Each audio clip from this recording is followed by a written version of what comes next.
And we are at our next job site. This is the first stages of replacing your roof, where all the shingles get removed. Second stage is the underlayment gets removed.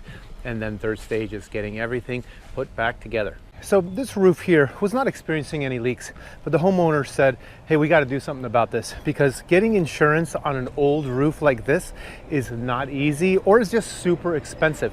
So let me show you what they had and what's going to go down on it. So here we have felt underlayment. This is actually a water resistance barrier for your roof. So as you can tell here, this felt right here, it's an old product, very, very old product. And it gets nailed down using these cap nails, right? These are the plastic cap nails. These are the metal coated cap nails. And basically that holds everything so that if anything penetrates the shingle, it will just run down and go down, you know, to the outside. Will not mess up the inside of your home or your insulation or anything like that.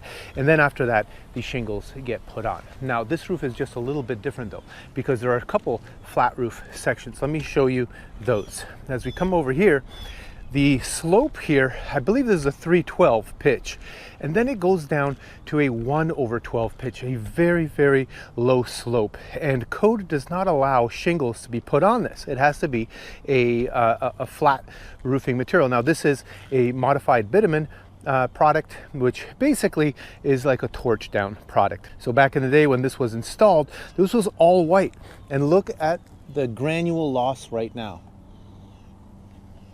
So that is an indication, and that is, you know, beyond its useful life, and, you know, going to leak sooner rather than later.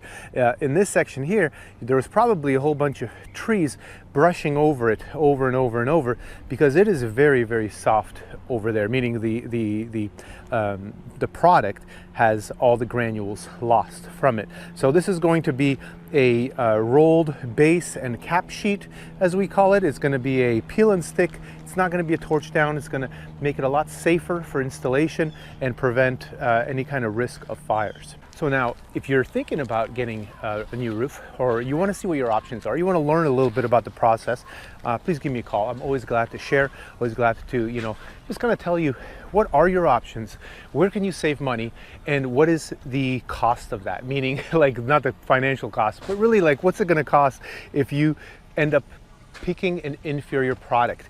You know, a lot of people don't know, but there are grade B shingles. This is basically seconds, or rewrapped shingles as we call them. They could be anything from manufacturer's defects to maybe just something where it's at the end of the run and they're not defective at all. But you don't know, that's the problem. You don't know when you use those shingles. You don't know if you're getting a good shingle or a bad shingle, and will they last. Maybe, I mean, they will for a while, but will they last for the 15 to 20 years, or maybe even 25 years as some of these warranties give? Well, the answer is usually no. Give us a call, 941-278-ROOF. We are West Coast Florida Roofing.